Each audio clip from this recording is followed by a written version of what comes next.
যাবতই অনেক সেই সময়ের মধ্যে আপনারা অনেক পরীক্ষা দিয়েছেন, আপনারা অ্যাসাইনমেন্ট জমা দিয়েছেন। ঠিক একই রকম করে আপনাদের ফাইনাল ইয়ারে আপনাদের একটা বই জমা দিতে হবে, সেটা অনেকটা অ্যাসাইনমেন্টের মতোই, কিন্তু সেই অ্যাসাইনমেন্টটার মধ্যে বিশেষ কিছু থাকবে। হ্যাঁ, তার মানে কি আমাদের এই প্রজেক্ট এবং এই থিসিস বইটাকে আমরা একটা একাডেমিক ডকুমেন্ট হিসেবেই আমরা ধরে নিতে পারি। They are all written to obtain an academic degree. তো আপনার একাডেমিক ডিগ্রি এই থিসিস এবং এই প্রজেক্ট না করা হলে আপনার একাডেমিক ডিগ্রিটা সম্পন্ন হবে না। আর এই থিসিস এবং প্রজেক্টের মধ্যে বা এই বইয়ের মধ্যে কোন কোন বিষয়গুলো আছে যা একদমই কমন। তো আমরা দেখি যে ইন্ট্রোডাকশন থাকে, সেটা লিটারেচার রিভিউ থাকে, একটা তার বডি থাকে যেখানে হয়তো বা ম্যাটেরিয়ালস এবং মেথোডোলজি থাকে, একটা কনক্লুশন থাকে, সেখানে বিbliography থাকে এবং অ্যাপেন্ডিক্স তার মধ্যে থাকে। তো আমরা আমাদের এই আলোচনার মধ্যে এই বিষয়গুলো নিয়ে কনক্লুশন কি বা ইন্ট্রোডাকশন কি বা এর মধ্যে কি থাকবে, কোন জিনিসগুলো আমরা সেখানে আলোচনা করব, সেই বিষয়ে আমরা একটা ধারণা দেওয়ার চেষ্টা করে থাকবো। Okay, let's begin with the differences between the project and thesis. আমরা প্রজেক্ট এবং থিসিসের মধ্যে যে পার্থক্যগুলো সেগুলো নিয়ে আমরা একটু আলোচনা করব। তো সাধারণত আমাদের যে প্রজেক্ট ওয়ার্ক গুলো করা হয়ে থাকে সেগুলো আন্ডার গ্রাজুয়েট লেভেলে, থিসিসটা সাধারণত আমাদের মাস্টার্স লেভেলে করা হয়ে থাকে। এবং আরো একটা টার্ম আপনারা পরিচিত হবেন যখন আপনারা আরো হায়ার স্টাডিজ যাবেন, তখন সেটা দেখবেন যে ডিসার্টেশন। তো ডিসার্টেশনটা সাধারণত পিএইচডি স্টাডিতে করা হয়ে থাকে। তো এই থিসিস দেওয়ার উদ্দেশ্যটা আসলে কি, বা এই প্রজেক্ট গুলো দেওয়ার উদ্দেশ্যটা কি? তো উদ্দেশ্য হলো কি, আমাদের যে প্রজেক্ট ওয়ার্ক, আমরা স্টুডেন্টরা এখানে 3 বছর বা 4 বছর পড়াশোনা করে। তো সেই পড়াশোনার সময় তারা বিভিন্ন বিষয়ে খুব গভীর জ্ঞান লাভ করে। তো এই জ্ঞান যে তারা লাভ করছে সেটা তারা কতটুকু প্রয়োগ করতে পারছে, সেই প্রয়োগটাই আমরা দেখতে চাই। সেটা হলো তাদের থিসিস বা তাদের প্রজেক্ট ওয়ার্কের মাধ্যমে। That means the purpose of this type of work is to test the students' understanding. আমরা স্টুডেন্টরা কতটুকু একটা বিষয় সম্পর্কে বুঝেছে, সেই বিষয়টা তারা কতটুকু অ্যানালাইসিস করতে পারে, শুধু অ্যানালাইসিসটা তারা কিভাবে রিপ্রেজেন্ট করতে পারে তাদের যে ফাইন্ডিংস গুলো, তাদের যে রেজাল্ট গুলো, সেই বিষয়েরই একটা রিফ্লেকশন থাকে তাদের এই থিসিস বা প্রজেক্ট বইয়ের মধ্যে। এখন থিসিসটা আসলে কি? থিসিসটা হলো প্রজেক্টের চেয়ে আরেকটু ইন ডেপথ রিসার্চ, আরেকটু ইন ডেপথ রিসার্চ। ক্ষেত্রে ক্রিটিক্যাল অ্যানালাইসিস থাকে এবং সেই ক্রিটিক্যাল অ্যানালাইসিস করে তারা কি ফাইন্ডিংস পেয়েছে এবং সেই ফাইন্ডিংস গুলোকে তারা কিভাবে ব্যাখ্যা করতে পারে, আমাদের যে বর্তমানে যে প্রচলিত জ্ঞানগুলো আছে সেই জ্ঞানগুলো দিয়ে কিভাবে ব্যাখ্যা করতে পারে, কতটা ভালোভাবে ব্যাখ্যা করতে পারে, সেগুলো আমাদের থিসিসের মধ্যে আমরা প্রকাশ করে থাকি।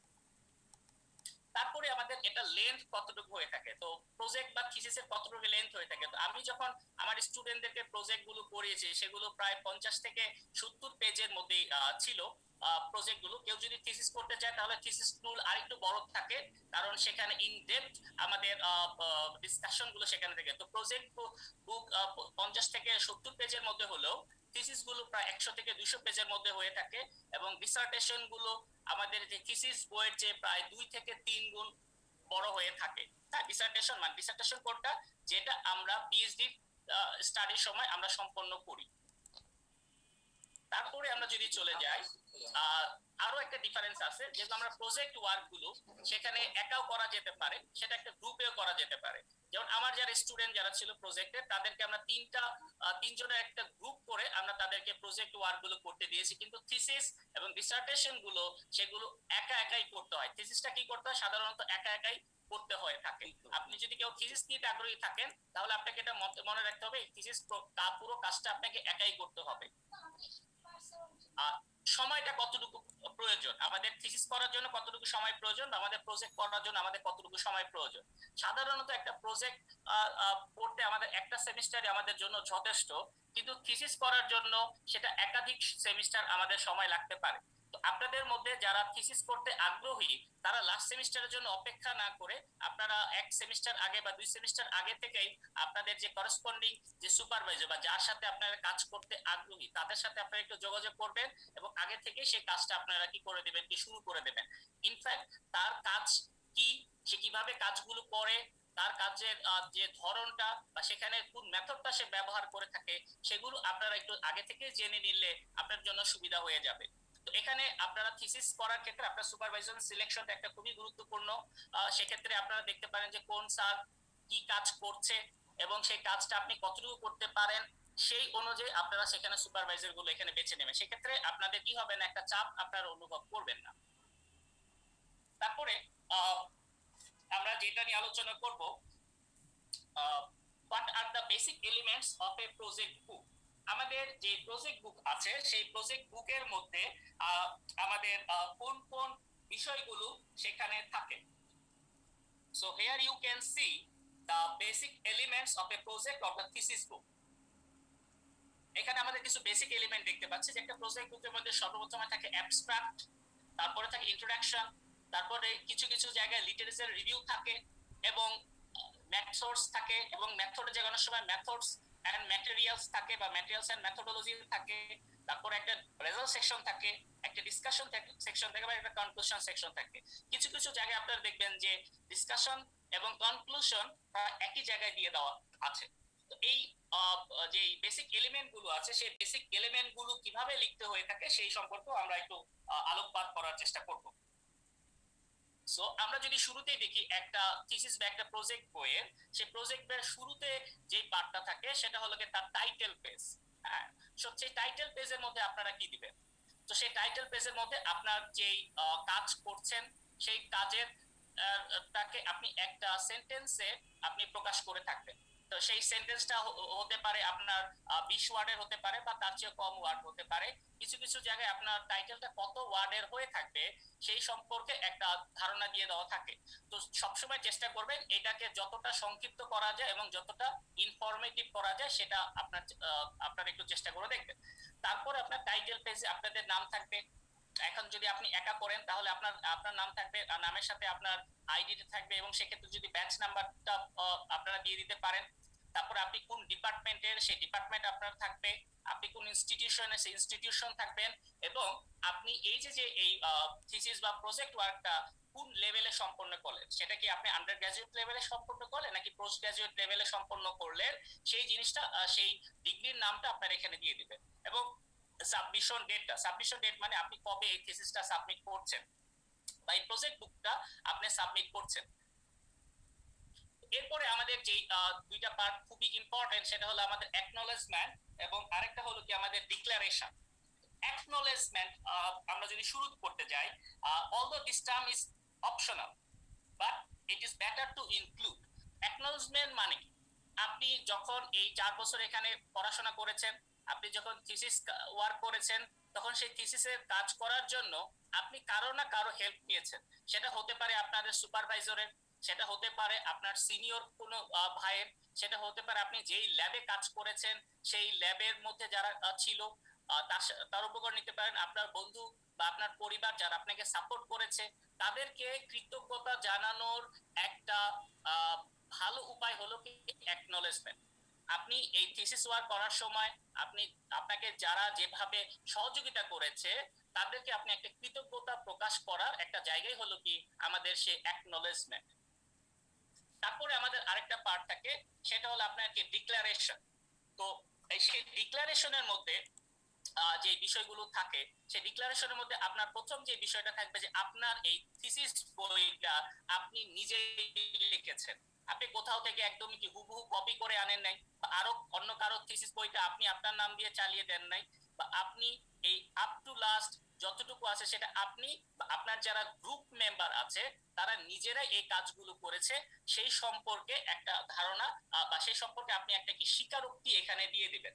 এবং সাথে আরো একটা জিনিস আপনাকে বলতে হয় যে আপনার এই কাজটা এতটাই ইউনিক যেটা আর কোথাও অন্য কেউ কখনো সাবমিট করে নাই। কাজটা এতটাই ইউনিক যাতে অন্য কেউ সাবমিট করেন, ইনফ্যাক্ট আপনি নিজেও অন্য কোনো জায়গায় অন্য কোনো ডিগ্রি নেওয়ার জন্য এই কাজটাকে আপনি সেখানে মানে সাবমিট করেন নাই, সেই সম্পর্কে আপনাকে এখানে একটা কি স্বীকারোক্তি দিতে হবে। এবং সেই স্বীকারোক্তির পরবর্তীতে আপনার একটা কি সিগনেচার থাকবে। সেখানে যদি আপনাদের গ্রুপ মেম্বার হয়ে থাকে তাহলে সেখানে আপনাদের প্রত্যেকটা গ্রুপ মেম্বারই তার একটা কি সেখানে একটা সিগনেচার থাকবে। এরপরে চলে যাই আমরা অ্যাবস্ট্রাক্ট সম্পর্কে। Abstract is actually the gist of the summary of your whole work. আপনি যে সম্পূর্ণ যে কাজটা করছেন সেই কাজের সংক্ষিপ্ত রূপ, সেই সংক্ষিপ্ত রূপ। তো এই ক্ষেত্রে আপনাদের একটা মনে রাখাটা প্রয়োজন, যখন আপনি একটা বই কিনতে যান, আপনি যখন একটা বই কিনতে যান, সেটা বই মেলা হতে পারে, সেক্ষেত্রে সবচেয়ে আপনাদের যে বিষয়টা আকর্ষণ করে সেটা হলো যে বইয়ের টাইটেল। ইনফ্যাক্ট আপনারা যখন আপনারা এখন অনলাইন খুব বেশি ব্যবহার করে থাকেন, সে অনলাইনের ব্যবহারের মধ্যে আপনারা দেখতে পান যে খুব মাঝে মাঝে আপনাদের নিউজ ফিডে খুব চমৎপ্রদ টাইটেল চলে আসে। সেই টাইটেলগুলোর কারণে আপনাকে মনে হচ্ছে যে এটার ভিতরে একটু পড়ে দেখা যাক। তো আপনাদের টাইটেলটাও ঠিক ওই ধরনেরই। কিন্তু আমাদের এই থিসিস ওয়ার্কটা এত, বা আমাদের প্রজেক্ট বইটা এতটাই বড় হয়ে থাকে যে পুরোটা পড়তে অনেক সময় আমাদের কি হয়, যে সময় প্রয়োজন। সেই ক্ষেত্রে পুরো বইয়ের মধ্যে কি মূল কথাগুলো দিয়ে দেওয়া আছে সেটা আপনি একটা সামারি আকারে অ্যাবস্ট্রাক্টের মধ্যে আপনি এখানে দিয়ে দিবেন। তো অ্যাবস্ট্রাক্টের মধ্যে মূল বিষয়গুলো কি থাকে বা অ্যাবস্ট্রাক্টটা কতটুকু হয়ে থাকে।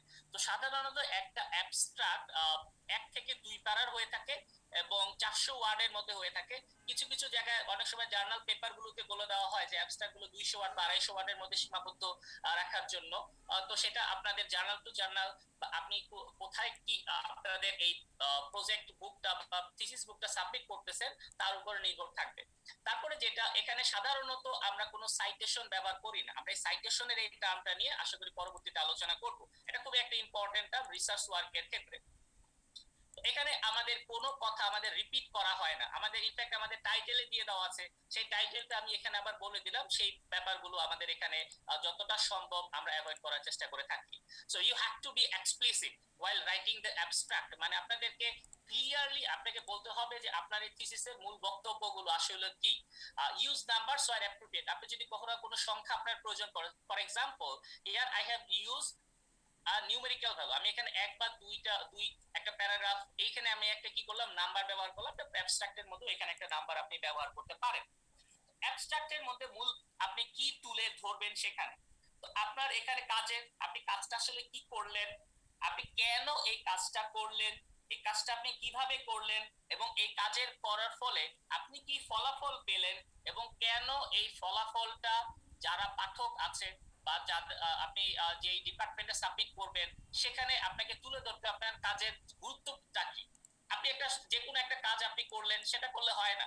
আপনার কাজের গুরুত্বটা যত বাড়বে ততই কি হবে, কি আপনার কাজের মূল্যায়নটা হবে। তো আপনার কাজের মূল্যায়নের জন্য আপনার এখানে প্রয়োজন যে আপনি কতটা গুরুত্বপূর্ণ বিষয় আপনি আবিষ্কার করতে পেরেছেন বা তুলে ধরতে পেরেছেন, সেগুলো আপনার অ্যাবস্ট্রাক্টের মধ্যে আপনি তুলে ধরার চেষ্টা করবেন যতটা সংক্ষিপ্ত করা যায়। এরপরে আপনারা যদি একটা বই দেখেন, তো বইয়ের মধ্যে একটা সূচিপত্র থাকে। ঠিক আপনার অ্যাবস্ট্রাক্ট বইয়ের মধ্যে এরকম একটা সূচিপত্র থাকবে, যেটাকে আমরা টেবিল অফ কন্টেন্টস আমরা এখানে বলে থাকি। তো আপনারা সবাই নিশ্চয়ই টেক্সট বই পড়েছেন। টেক্সট বইয়ের মধ্যে যে ধরনের আপনারা সূচিপত্র দেখতে পান, এখানেও ঠিক একই ধরনের সূচিপত্র থাকে।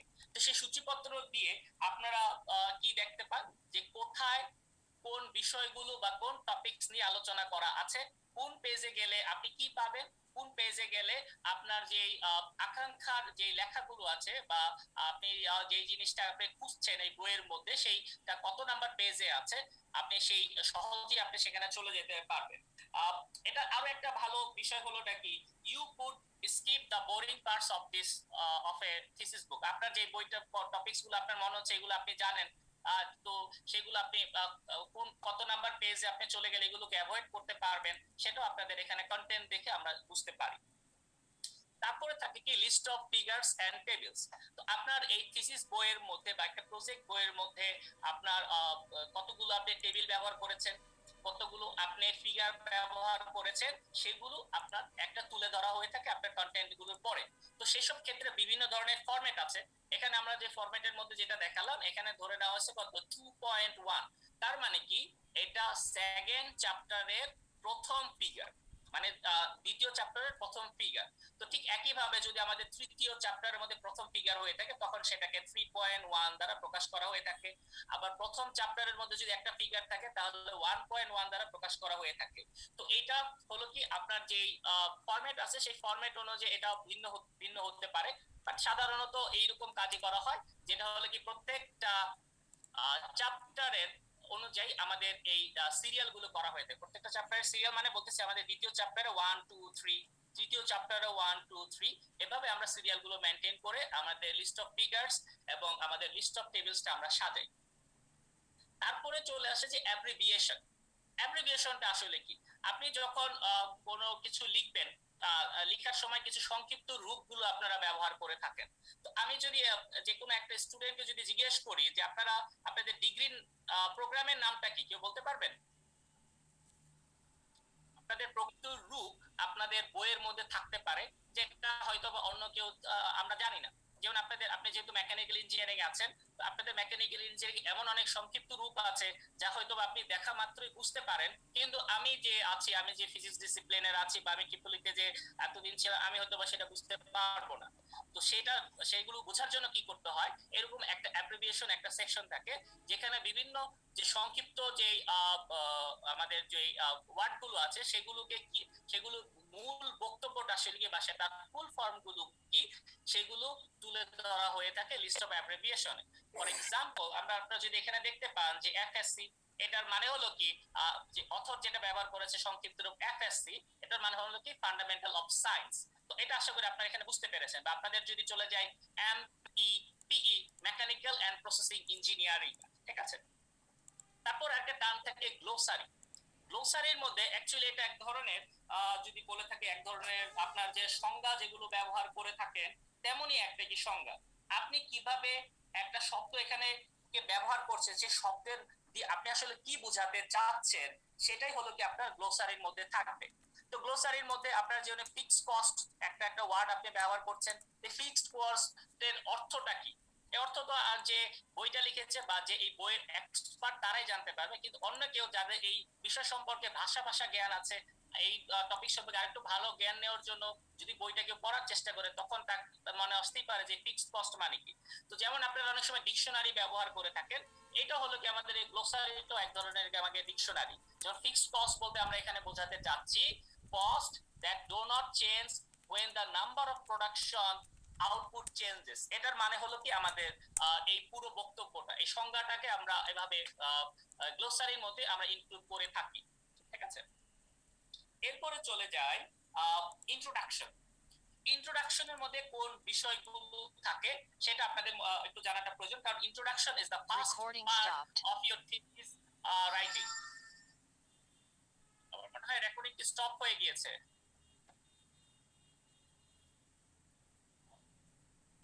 Recording in of the goals of the book, background information, previous work, and you have to cite all the informations, explain the scope of your work, a roadmap of your work. তার মানে হলো কি, আপনি যখন এই একটা গবেষণা কাজ করছেন, তো সেই গবেষণাটা কাজ আপনি কেন করতেছেন, তো সেটার পেছনে আপনার একটা উদ্দেশ্য থাকাটা প্রয়োজন। যেমন আপনারা এখানে পড়াশোনা করছেন, সবাই বিএসসি পড়াশোনা করার জন্য এসেছেন, কেন আপনারা পড়াশোনা করে আসছেন?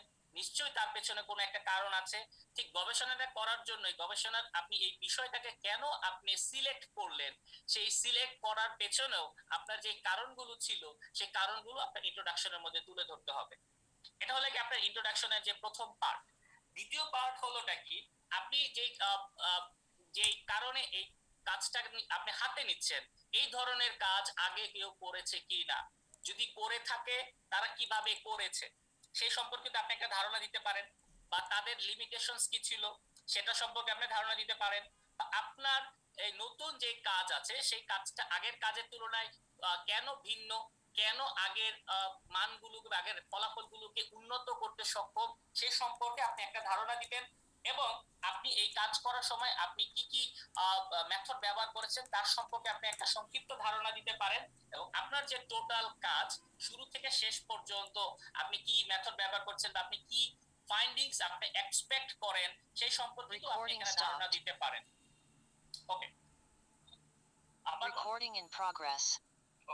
তারপরে যদি আমরা চলে যাই, কাজগুলো আপনাকে তখন সাইট করতে হবে। সাইটেশন, তখন আমাদের একটা টার্ম চলে আসে সাইটেশন। সাইটেশন মানে কি, আপনি যখন বলছেন অমুক এই কাজটা করেছে, তখন কি করতে হয়, সে যে আসলে এই কাজটা করেছে সেটা কোথায় লেখা আছে সেরকম একটা ডকুমেন্ট আপনাকে উপস্থাপন করতে হয়। তো এইসব ক্ষেত্রে আপনারা নিশ্চয়ই সেই সকল ডকুমেন্ট গুলো আপনারা উপস্থাপন করতে পারবেন না, সেসব ক্ষেত্রে সেই ডকুমেন্টের নামটা আপনি এখানে উল্লেখ করবেন, বা ডকুমেন্ট সম্পর্কে একটা মানে কি কি ইনফরমেশন দিলে আমরা বুঝতে পারবো এটা সেই ডকুমেন্টের কথা বলছে, সেই ডকুমেন্ট সেই ইনফরমেশন গুলো আপনারা এখানে দিয়ে দিবেন। সেগুলোকে আমরা বলে থাকি রেফারেন্স, এবং কারো কাজকে রেফারেন্স হিসেবে তুলে ধরাটাকে আমরা বলে থাকি কি সাইটিং।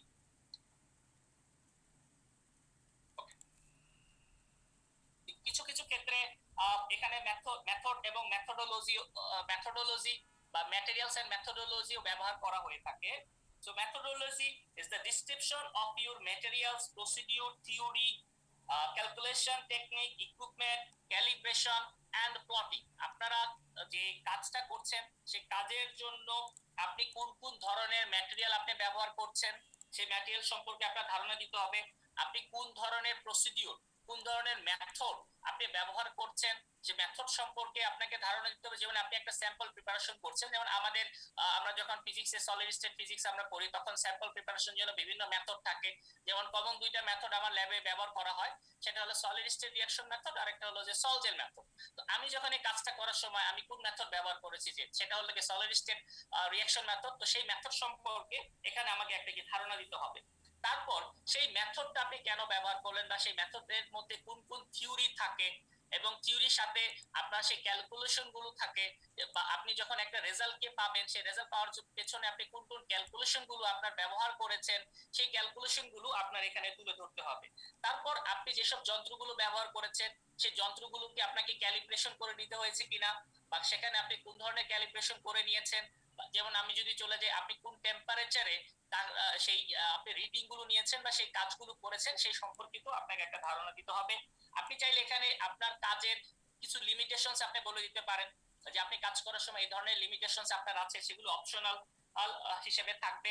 এবং আপনার এই রেজাল্ট, আপনার এই ফলাফল গুলো কতটুকু জায়গা পর্যন্ত খাটবে, কতটুকু জায়গা পর্যন্ত খাটবে না সেই সম্পর্কিত আপনি এখানে আলোচনা করতে পারেন, যদিও এটা অপশনাল। আপনার ডিসকাশন সেকশনে এই আলোচনা করার জন্য যথেষ্ট পরিমাণের সুযোগ থাকবে। তারপরে যদি চলে যায় results, results are actual statements of your observation including statistics, tables and graphs. এর মানে হলো কি, আপনি যে কাজগুলো করলেন, আপনি রিডিং নিলেন, সেই রিডিং গুলোকে আপনি কিভাবে তুলে ধরবেন, সেটাকে আপনি গ্রাফ হিসেবে তুলে ধরতে পারেন, সেটাকে আপনি টেবিল হিসেবে আপনি তুলে ধরতে পারেন, এবং সেটাকে আপনি একটা ইকুয়েশন হিসেবেও আপনি তুলে ধরতে পারেন। তো আপনি আসলে কি কি পেয়েছেন, আপনার আউটকামস গুলো, আপনার এক্সপেরিমেন্টাল আউটকামস বা থিওরিটিক্যাল আউটকামস গুলো আপনি এখানে কিভাবে রিপ্রেজেন্ট করতে চাচ্ছেন, সেই রিপ্রেজেন্টটাকে আপনাকে অবশ্যই কি হতে হবে, অ্যাট্রাকটিভ করে নিতে হবে এবং অ্যাডভান্স করে নিতে হবে। অ্যাডভান্সের কথা আমি যেটা বললাম, যেমন আপনি একটা গ্রাফ আঁকছেন, আপনি একটা গ্রাফ এঁকে দিয়ে কোনো একটা কিছু আপনি ইনক্রিজ বা ডিক্রিজ আপনি বোঝাতে চাচ্ছেন বা তার রেটটা আপনি বোঝাতে চাচ্ছেন, সেই গ্রাফের জন্য আপনি অবশ্যই কি এক্সেল সফটওয়্যারটা ব্যবহার করবেন না। সেজন্য গ্রাফের জন্য আরো আধুনিক আরো ভালো সফটওয়্যার যেগুলো আছে, যেমন অরিজিন বা সিগমা প্লট বা সাইল্যাব, অনেক ধরনের সফটওয়্যার গুলো আছে, সেই সফটওয়্যার গুলো আপনি সেখানে ব্যবহার করবেন। তাহলে কি হলো, আপনি যে রেজাল্টটা যেটা প্রকাশ করলেন সেটার পাশাপাশি আপনি যে আধুনিক একটা সফটওয়্যার সম্পর্কে আপনার ধারণা আছে সেই ধারণাটাও আপনি একটা ফুটিয়ে তুলতে পারবেন। তো আপনার এই রেজাল্ট সেকশন বা আপনি থিসিস লেখার সময় আপনি কিছু লিখছেন, আপনি কিছু কাজ করছেন, তুলে ধরছেন, তাও না, আপনি কতটুকু জানেন, কি জানেন সেই সম্পর্কেও আপনি খুব ভালো একটা ধারণা আপনি দিতে পারেন আপনার এই কাজের মাধ্যমে। এরপরে চলে আসি ডিসকাশনে। তো ডিসকাশন সেকশনের মধ্যে আসলে যা থাকে, আপনি নতুন কি পেলেন বা আগের আপনার যে রেজাল্টটা যেটা পেলেন সে তা আগের কাজকে কিভাবে সমৃদ্ধ করে সেই সম্পর্কিতই ধারণাগুলো আপনি এখানে ডিসকাশন সেকশনে আপনি এখানে বলতে পারেন। তারপরে যদি আমরা চলে যাই conclusion. Conclusion involves the strongest and most important statement from your observation.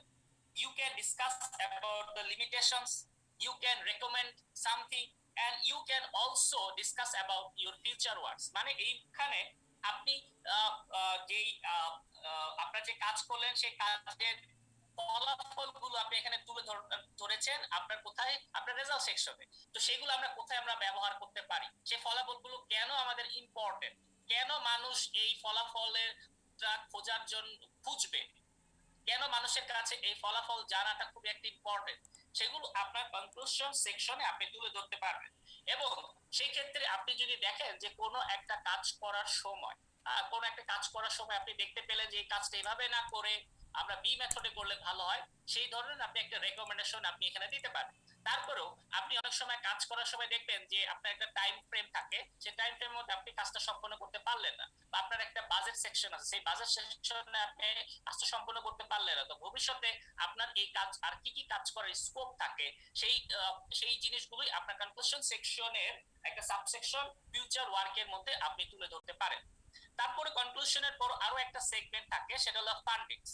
ফান্ডিংস বলতে আপনি সেটা অনেক সময় অ্যাকনলেজমেন্টেরও দিয়ে দেওয়া হয়, আপনি আলাদা করে সেখানে একটা ফান্ডিং ইনফরমেশন আপনি দিতে পারেন। সেই ফান্ডিং ইনফরমেশনের মধ্যে মানে আপনার এই কাজ করার জন্য কে অর্থ জুগিয়েছে বা কে আপনাকে ল্যাবরেটরি ফ্যাসিলিটিস গুলো দিয়েছে, সেই বিষয়গুলো সম্পর্কে আপনি একটা ধারণা তাদের সম্পর্কে দিতে পারেন। আপনি চাইলে এটা আলাদা সেকশন করেও দিতে পারেন, আপনি চাইলে সেটা অ্যাকনলেজমেন্টের মধ্যেও সেটা আপনি দিতে পারেন।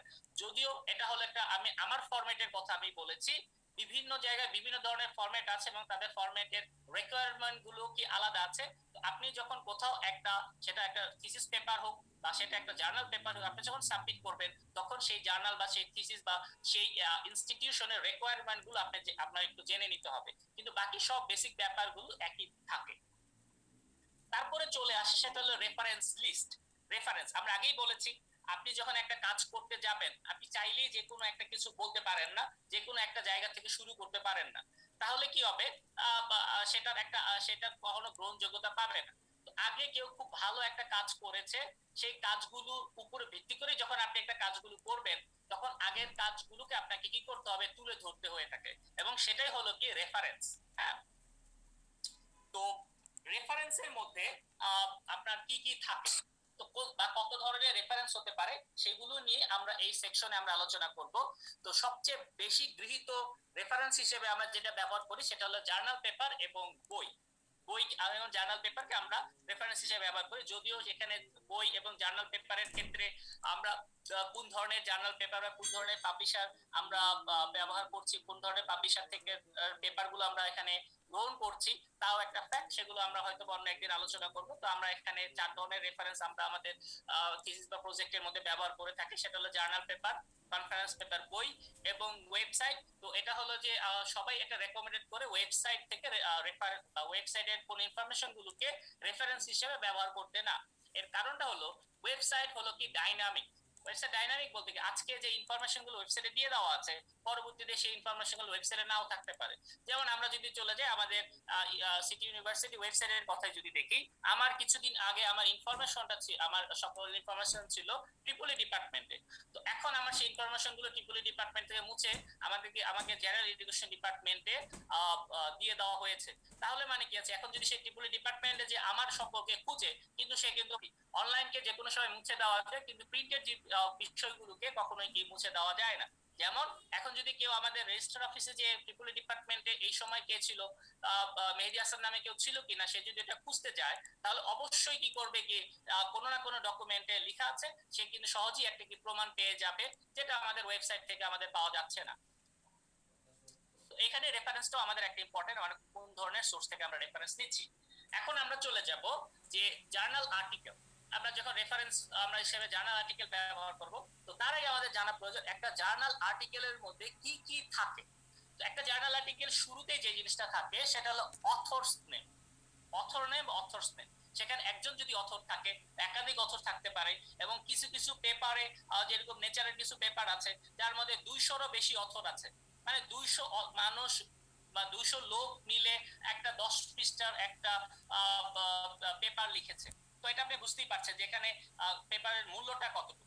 তারপরে আপনাদের যা থাকে ইয়ার অফ পাবলিকেশন, আপনার এই যে আপনি যে একটা কিছু লিখলেন, একটা তথ্য লিখলেন, একটা আবিষ্কারকে তুলে ধরলেন, সেটা কত সালে পাবলিশ হয়েছে, হ্যাঁ কত সালে পাবলিশ হয়েছে।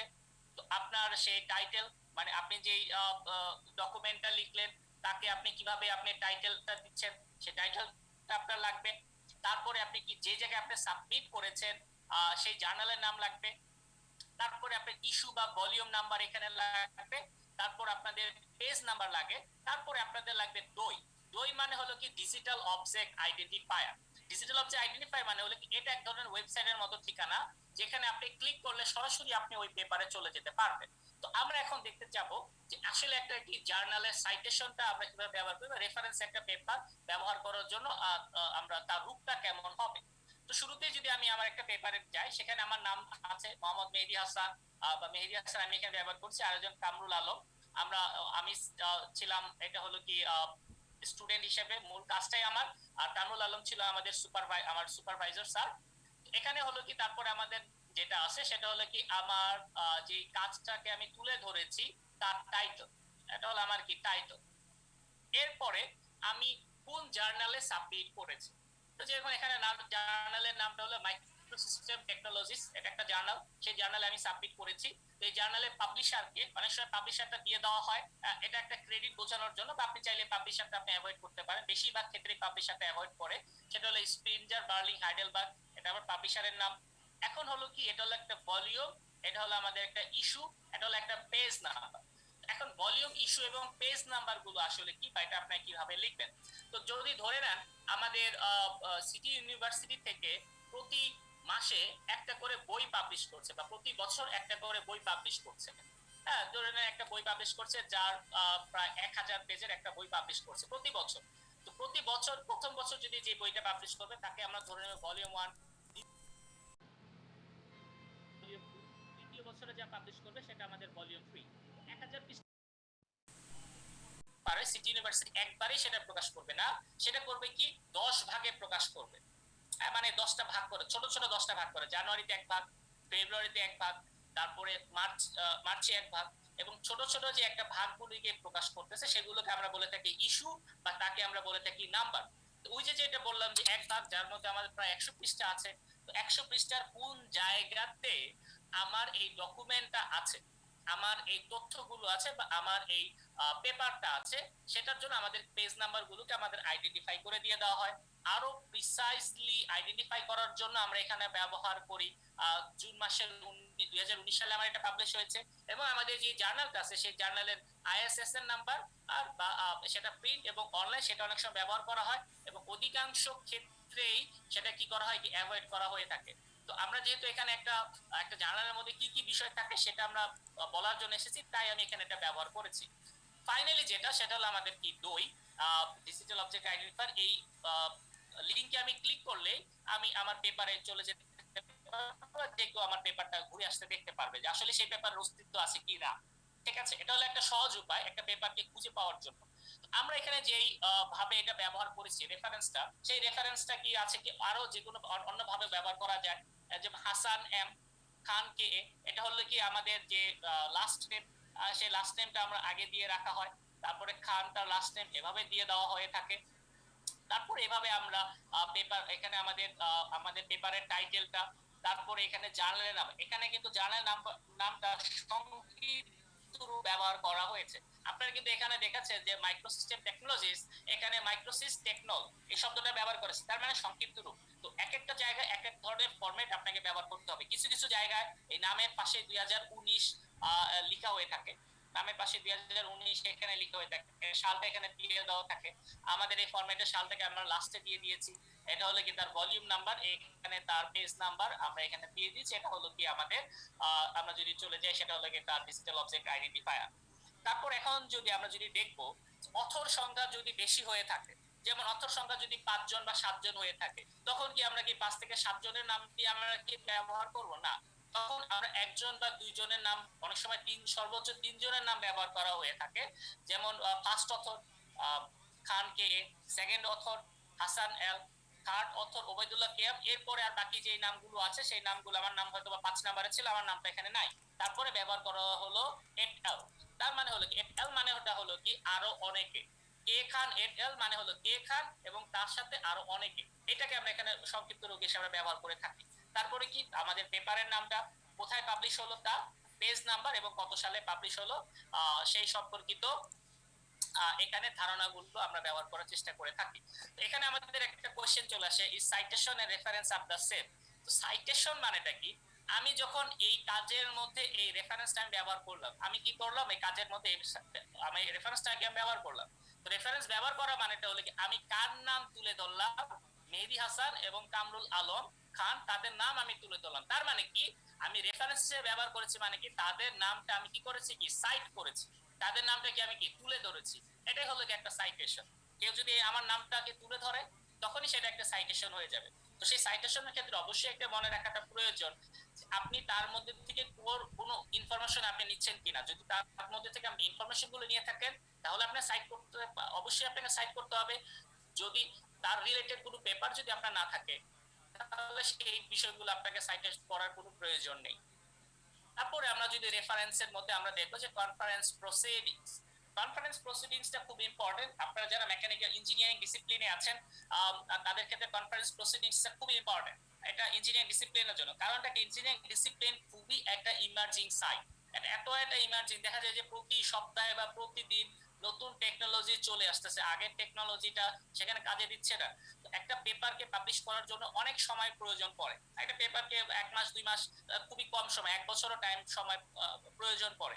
তো সেই সব ক্ষেত্রে দেখা যায় যে কি মানুষ বা এখন একটা স্টুডেন্ট একটা কাজ করলো, সেই কাজটাকে সে সবার সামনে তুলে ধরবে, তুলে ধরার জন্য তখন সে একটা কি কনফারেন্সে সে তার কাজগুলোকে তুলে ধরে। যখন সে কনফারেন্সে কাজ তুলে ধরে এবং কনফারেন্স কি করে সেটাকে পাবলিশ করে, তখন তার কাজগুলোকে আমরা কি করতে পারি, কি রেফারেন্সে ব্যবহার করতে পারি, বা তার কাজগুলোকে আমরা সাইট করতে পারি। তো কনফারেন্স প্রসিডিংসও একটা সাইটেশন বা সাইট করার জন্য বা রেফারেন্স হিসেবে ব্যবহার করার জন্য আমরা আমরা ব্যবহার করে থাকি।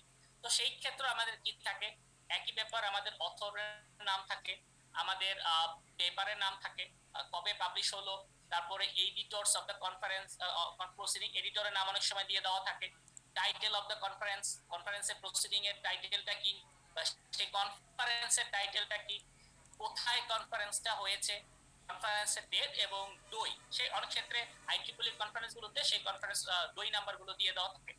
যেমন আমার যদি একটা কনফারেন্স প্রসিডিং এর কথায় যদি চলে যায়, তাহলে এখানে আমার নাম, আমার সুপারভাইজারের নাম, এখানে আমার টাইটেলটা এটা কোথায় আমার চলে গেলাম, এটা হলো আইইইই কো স্পন্সর একটা কনফারেন্স হয়েছিল আইইইই কো স্পন্সরে, সেটা হলো কোথায়, fourth international conference on the developments in renewable energy technology. এটা একটা কনফারেন্সের নাম।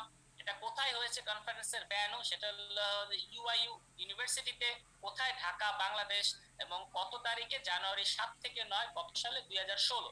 এবং তারা কি করেছে, একটা কি দই নাম্বার দিয়েছে, যাতে করে আমি এখানে ক্লিক করলেই আমি আমার সেই কনফারেন্স পাবলিকেশন আমি চলে যেতে পারি।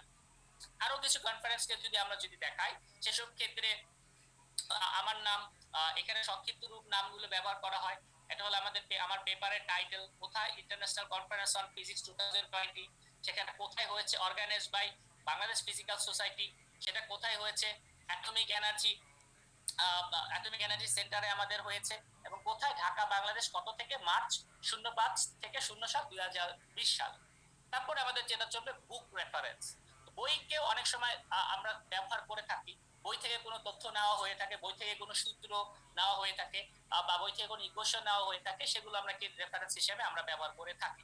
তো আবার বলা, এই রেফারেন্সটা হলো কি আমি যে তথ্যগুলো নিচ্ছি সেই তথ্যগুলোর গ্রহণযোগ্যতা কতটুকু সেটা আমার রেফারেন্সের মাধ্যমেই ফুটিয়ে তোলা সম্ভব। এখানে আমি একটা বইয়ের কাছে দেখতে পাচ্ছি যে এটা হলো তাদের অথরদের নাম এখানে দিয়ে দেওয়া আছে, আমাদের সেটা কত সালে বইটা পাবলিশ হয়েছে, 2019 সালে, বইটার নাম আমাদের এখানে দিয়ে দেওয়া আছে, এবং সেটা বইটার পাবলিশারকে, এটা হলো কি বইয়ের পাবলিশার। তারপর অনেক সময় বইয়ের মধ্যে এখনকার বইগুলোর মধ্যে দই নাম্বারটা দিয়ে দেওয়া থাকে, অনেক সময় দই নাম্বারটাই সাফিসিয়েন্ট দিয়ে দেওয়ার জন্য, তারপর অনেক ডিটেলস গুলো দিয়ে দেওয়া হয়। তারপরে কি আবার বইয়ের মধ্যে পেজ নাম্বার এবং আইএসবিএন নাম্বারটাও আমাদের ইম্পর্টেন্ট। পেজ নাম্বার মানে কোন পেজ, কত নাম্বার পেজ থেকে আমি ইনফরমেশন গুলো নিয়েছি, সেটা আরো কতটা প্রিসাইজলি দিয়ে দেওয়া হয়ে থাকে। বর্তমানে আমরা ডই ব্যবহার করি, কিন্তু ডইয়ের আগে আইএসবিএন নাম্বারটা থাকতো, মানে একটা নাম্বার, যে নাম্বার দিয়ে আমরা বুঝতে পারতাম যে কোন বইকে ডিনোট করা হচ্ছে। এখানে যদি আমরা একটা বই, এটা হলো কি আমাদের একটা বুক চ্যাপ্টারের আমরা একটা রেফারেন্স দিয়েছি, সেটা হলো বুক চ্যাপ্টার, মানে হলো কি একটা বই তারা পাবলিশ করেছে, সেই বইয়ের একটা চ্যাপ্টারের মধ্যে আমাদের এই ইনফরমেশন গুলো আছে। আপনারা যেরকম বইগুলো পড়েন, আপনাদের হাতে বই আছে, সেটার মধ্যে একটা চ্যাপ্টার আছে, সেই চ্যাপ্টারটাই এখানে পাবলিশ হয়েছে, সেটাকেও আমরা কি করতে পারি, রেফারেন্স হিসেবে আমরা ব্যবহার করতে পারি। তো সেক্ষেত্রে আমাদের কি থাকবে, আমাদের এই অথরদের নাম থাকবে, তারপর আমাদের টাইটেল থাকবে, এটা কোন বইয়ের, এটা হলো আমাদের কি চ্যাপ্টার, এটা হলো চ্যাপ্টারের টাইটেল, সেই চ্যাপ্টারের টাইটেলটা আমরা কোন বই থেকে নিয়েছি, সেটা হলো কি lecture notes in electrical engineering book series, তার ভলিউম নাম্বার কত, এবং সেই ভলিউমের কোন চ্যাপ্টার, সেটা কোথায় পাবলিশ হয়েছে, পেজ নাম্বার, তার আইএসবিএন নাম্বার এবং ইলেকট্রনিক আইএসবিএন নাম্বার, এবং আমরা এখানে রেফারেন্স, আমরা সরি এখানে দই নাম্বারটা আমরা এখানে দিয়ে দিতে পারি। তারপরে আপনার যেটা আমরা ওয়েবসাইট, যেটাকে আমরা সবসময় ইগনোর করার চেষ্টা করি, তারপরও আপনার হাতে যদি সময় কম থাকে বা আপনি যদি অনেক খুঁজে কোনো ইনফরমেশন যদি না পান, সেক্ষেত্রে আপনি একটা ওয়েবসাইট থেকে আপনার ইনফরমেশন গুলো নিতে পারেন। তো সেই ইনফরমেশন নেওয়ার সময় যেহেতু ওয়েবসাইটের যে ইনফরমেশন গুলো এগুলো সব সময় থাকে না, এগুলো পরিবর্তনশীল, সেক্ষেত্রে আপনাকে কখন আপনি ইনফরমেশনটা আপনি কালেক্ট করেছেন সেই সময়টা, সেই দিনটা বা আপনাকে দিয়ে দিতে হয়ে থাকে। তো ফর এক্সাম্পল আপনি একটা ওয়েবসাইট থেকে একটা ইনফরমেশন কালেক্ট করেন, অনেক সময় একটা তার একটা কি শিরোনাম থাকে এবং সেটা কে লিখেছে ওই অথরের নাম থাকে, অনেক সময় অথরের নাম থাকে না, শুধুমাত্র কি শিরোনামটাই থাকে। যদি অথরের নাম থাকে তাহলে অথরের নামটা আপনারা এখানে দিয়ে দেবেন, যদি শিরোনামটা এবং অথরের নাম দুইটা থাকে তাহলে আপনারা এখানে দুইটাই আপনারা দিয়ে দিবেন, বা শুধু যদি আপনাদের শিরোনামটা থাকে তাহলে আপনারা শিরোনামটাই দিয়ে দেবেন। তো এখানে আমাদের ক্যান্সার কাউন্সিল 2007 কোথায় পাবলিশ হয়েছে এবং আপনি কত তারিখে এইখানে এই ইনফরমেশন গুলো পেয়েছেন সেটা আপনি দিয়ে দেবেন, বড় এবং সাথে সাথে আপনি ওই ওয়েবসাইটের ঠিকানাটাও আপনি দিয়ে দেবেন। এভাবেও আপনি কি করতে পারেন, একটা ওয়েবসাইট আপনি সাইট করতে পারেন বা ওয়েবসাইটের ইনফরমেশন গুলোকে আপনার রেফারেন্স হিসেবে আপনি ব্যবহার করতে পারেন। তারপরে অ্যাপেন্ডিসিস আমাদের এখানে থাকে, যেমন আমরা অ্যাপেন্ডিসিস অনেক সময় আমরা একটা কোড ব্যবহার করে থাকি, যে কোডগুলো আমরা এখানে অ্যাপেন্ডিসিসের মধ্যে আমরা এখানে দিয়ে রাখি। তারপর আপনার যদি কিছু ইনফরমেশন যদি থাকে, এক্সট্রা ইনফরমেশন, সেই ইনফরমেশন গুলো আপনি এখানে তুলে ধরতে পারেন। এই পর্যন্তই আমাদের, থ্যাংক ইউ। তারপরে যদি আপনাদের কিছু বলার থাকে তাহলে সেটা নিয়ে আমরা হয়তো আলোচনা করতে পারি। ধন্যবাদ সবাইকে।